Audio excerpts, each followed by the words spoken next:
درازار آفیشل پښتو شاعرۍ د چینل نه خپلو قدرمنو ته د امن او سلامتۍ دعا کوم.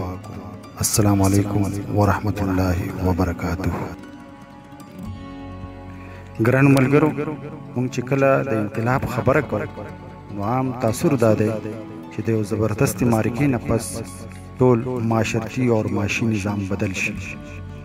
دا ټیک ده چې په غټه پیمانه انقلاب به هم دغه ته ویلی شي، خو په وړه پیمانه زمونږ په شب روز کې هم ډېر انقلابات برپا کېږي. زما په خیال د یو غیر انساني او سماجي رویې نه یو معتدل او انساني خواخوږۍ طرف ته تلل هم ډېر لوی انقلاب دی. تر خپل هدف د ژوند په بازار کې د ظلم، بېانصافۍ او کرپشن نه ځان اړول او د خدای مخلوق د خپل ستم نه په امن کې ساتل هم انقلاب دی. په یو بدحاله معاشره کې د ازمیښت په وخت د لوټ مار په ځای صدقات او خیراتونو لا وده ورکول هم انقلاب دی. په خانګي زندګۍ کې د خپل خور لور په جایداد کې حق منل او د خپل رور حصې ته سترګې نه خړول په خپله ډېر لوی انقلاب دی.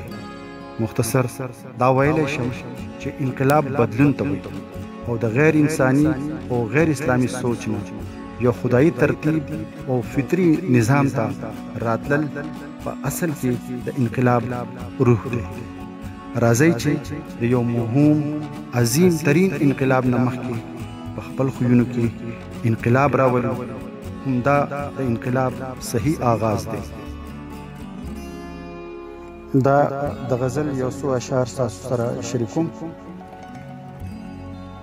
لا خو شپه ده زه تنویر د کومې راوړم، لا خو شپه ده زه تنویر د کومې راوړم، ستا خوبونو لا تعبیر د کومې راوړم.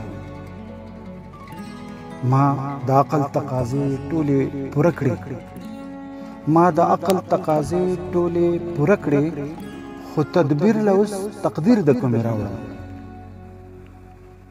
او دعاګانو مې زړګې لکه کچکول کو، دعاګانو مې زړګې لکه کچکول کو، نامرادو له تاثیر د کومې راوړم.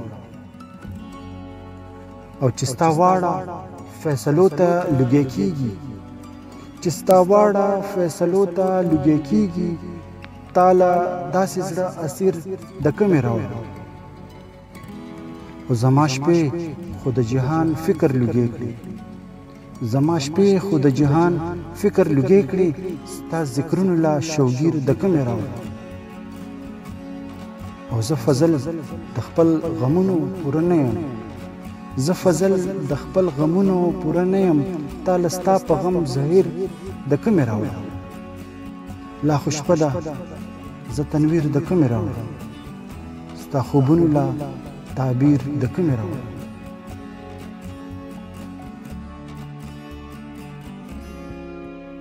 ګرانو ملګرو، دا یو قطعه ستاسو په درانه حضور کې ډالۍ کوم. د دې عنوان دی عزم.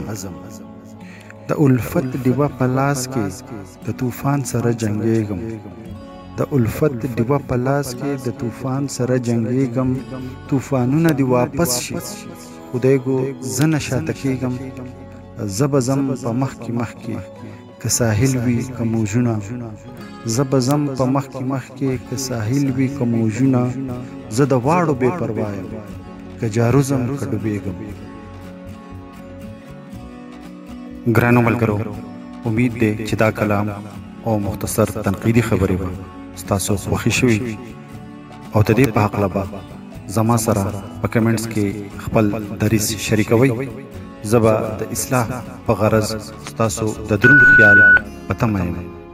ښاد او خوشحاله اوسئ.